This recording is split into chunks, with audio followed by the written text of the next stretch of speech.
పాపము చేసి దేవుడు అనుగ్రహించి మహిమను పొందలేకపోతున్నారు అని చెప్పి దేవుని యొక్క గ్రంథంలో రాయబడుతూ వచ్చింది. ఎందుకంటే ఏ భేదం లేదు. చూడండి, మనుషుల్లో భేదాలు ఉన్నాయి, కులాలలో భేదాలు ఉన్నాయి, జాతిలో భేదాలు ఉన్నాయి, మతములో భేదాలు ఉన్నాయి.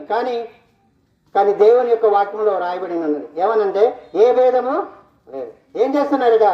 అందరూ కూడా పాపం చేస్తున్నారని దేవుని వాక్యంలో రాయబడి ఉన్నది.